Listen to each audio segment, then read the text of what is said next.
Hello, Mister. My name is Yeah, Gwinarma hello. Susi.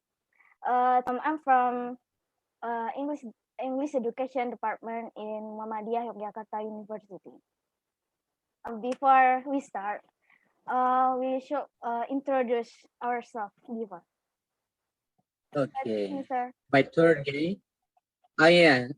Let me introduce myself. My name is Jasper and you can call me Real. Yeah, now I still teach in Brilliant English Training Center Bukit Tinggi. Mm. Okay, the first question that um, Hmm? have you ever been an interpreter? Yes, of course. Then the language that you were interpreter, what, Mister? For the first time, it was yeah, many languages actually. For the first time I joined, I used two languages. Two languages, What are uh, English, Arabic. Yes, three languages. Okay, English, Arabic, and Bahasa. mm, And it was very amazing because we talk with the different people with a different language. One uses Bahasa, one uses English, and another one uses Arabic. It's nice.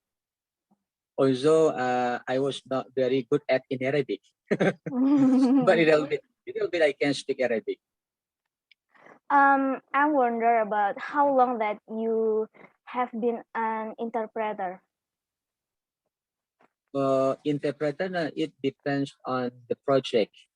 Um, yeah, maybe when I was called by somebody for Mhm. that service, so I joined them.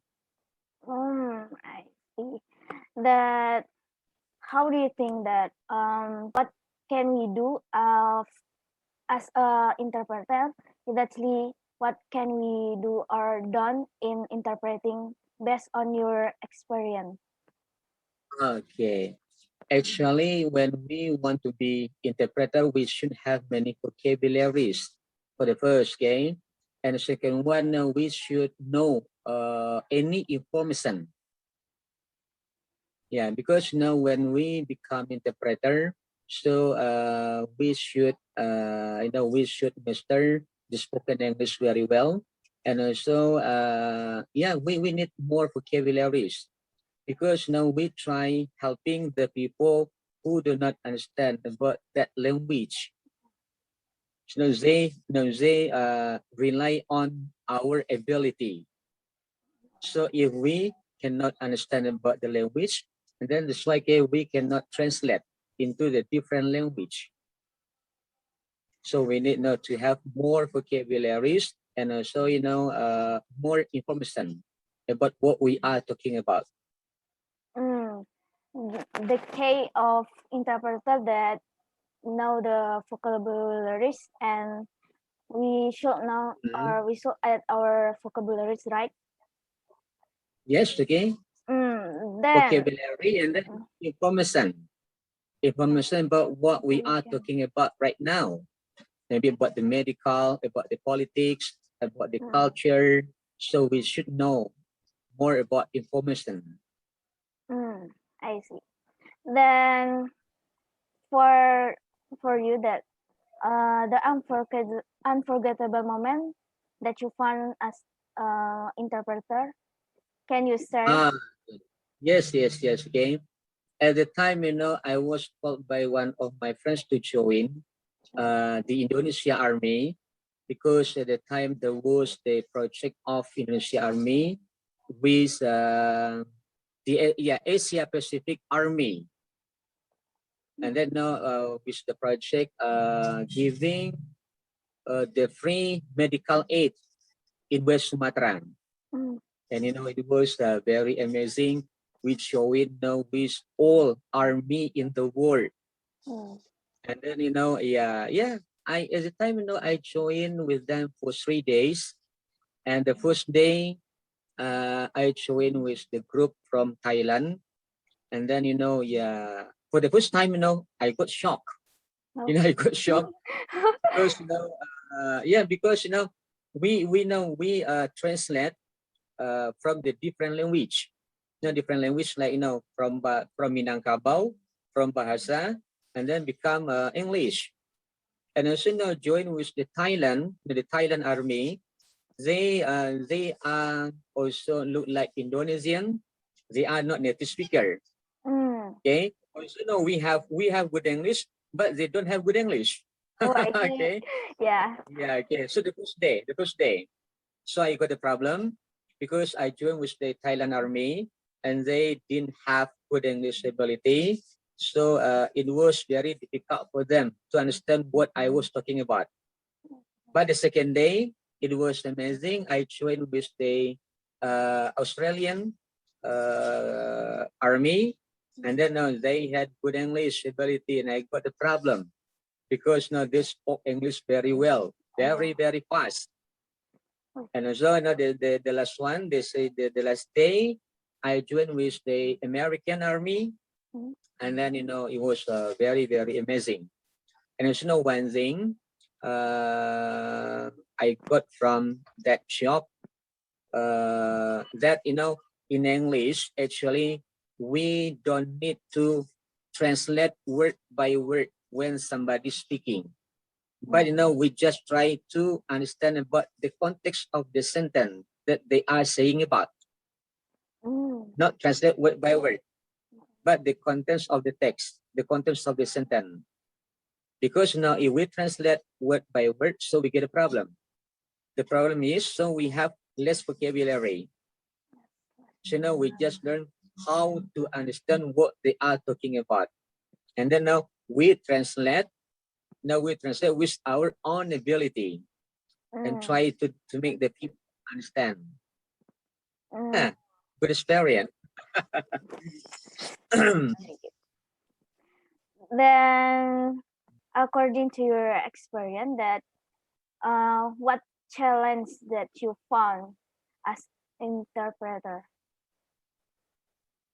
Challenge. Challenge, the first, vocabulary, Yes. vocabulary. Because when sometimes when we listen to somebody speaking, and of course we don't understand maybe some word in their sentences, but we try to understand about the sentence. So now if we don't understand one word in a sentence, is the impossible in which from dictionary, right? Okay, Right. so we don't bring dictionary. Right now, we just try to understand about the sentence, the meaning of the sentence. This, the first lesson, okay, to be interpreter. And also, about listening, about listening, because now when we are talking with somebody, we are not sure whether somebody will speak slow or fast. If somebody speaks slowly, no problem. But if they speak fast, especially when we are talking with native speaker, so it's the problem. So that's why now we need to understand the meaning of the sentence. You are communicating with the people, okay, and you are talking about politics. Okay, you are talking about politics, but you do not like politics. You don't know about politics. It means you don't understand what you are talking about. Is it true? Yes, true. Yes. But if you know politics little bit, so maybe you can join. You can join in that communication. Yes. So in communication, it doesn't mean English, the only one, but English and also information. English, information, knowledge, they are connected. I see. You understand? Yes. Then the ability that we need as an interpreter? What do you think about it? Ability. So we need more practicing. Okay, we need more practicing. Like me, when I was an interpreter long time ago, I did the special practicing. That was I chose some easy reading, yeah, from bahasa, maybe like magazine, yeah, Indonesia bahasa magazine, Indonesian magazine. And then now when I am reading, maybe when we look at the magazine, so the magazine is in bahasa Indonesia. And then now the practicing, we are, when we look at the bahasa Indonesia, but now we are reading in English. We are reading in English. Is okay. Now you find the magazine, and then in the magazine you find the article about Atta, Lilintar, and then Aurel. Okay, and then when you are reading, when you are reading, but you are reading it in English. To know the ability of your English vocabularies. This is the practicing. So now you're from Indonesian article, and then you read it in English. Because you just need maybe per second maybe to translate into English. This is the practicing I ever did. So to gain our ability to speaking, that we should reading a magazine by Indonesian magazine too, and then we think that we practice with English, right? Okay. Yeah. So the article is in Indonesian, but we are reading in English. The problem of the student that we are not confident to speak English. How to handle? To handle this problem. Yeah. So maybe not only you, but all the students who learn English usually get the same problem. They are not confident with their own ability. Yes. You know why? Because you think about the grammar. You think about the grammar. Because now when you are speaking and you think about the grammar, so you will get a problem. Like this. I don't like coffee, or I am not like coffee. I don't like coffee, or I'm not like coffee, or me don't like coffee. Okay. So you get a problem in your mind. Yeah. And then you are worried. You are worried to say it. This is correct or not. And that's why you are not confident. But if you don't think about the grammar, so you are confident to speak. Because you don't think about the mistake. Okay? That is the problem. Don't think about the problem. Don't think about the mistake, okay? Because when you think about the mistake, so you are not confident to speak, and then you are worried. Don't think about the mistake. Don't think about the grammar. This is the problem. Okay? Something you need is how to get more vocabularies. Yes. Because if you have many vocabularies and you have many knowledges, information, so it's easier for you to translate into good English. Simple way, okay? Okay, come on, what else? Adding the vocabularies. How to add the vocabulary? Yeah. How to add vocabulary? Very simple. We should Very practice simple. every word that we found, or okay, very simple. Okay, because it's very difficult if we memorize dictionary, right? Yes. Okay, the simple way, find the material that you are talking about. Okay. Example. Okay, maybe what I said, you watch the news on TV, and then you get information, and then from that information, you translate into good English. When you are translating, into English, you will need some new vocabularies, believe me. This is simple way, the simple way to find the new one. Okay, the example, okay, you are watching the news about Atta and Aurel. They are going to get married, and then you get the idea, and then you say it in English.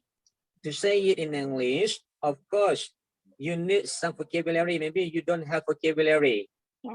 Okay, but not just say it in English. When you don't have the vocabulary, combine with bahasa, no problem. Combine with bahasa, but when you finish saying it, check on dictionary. What the new vocabulary you have. When you do it every day, maybe one day, you have maybe 10 vocabularies. So imagine, when you practice it every day, maybe a month, okay? A month 10, a day 10 vocabulary, a month it means, 300 vocabulary. Okay? Do it every day. But it's impossible, when you memorize maybe vocabularies from dictionary. Okay? Because you don't, maybe you are not sure whether you use it or not. This is the simple way. Or maybe reading the English text, or maybe reading bahasa, and then try to translate into good English. So you need the new vocabularies. That's all for me. Okay, no problem. Thank you for the time, Mr. Yes, okay. You are welcome.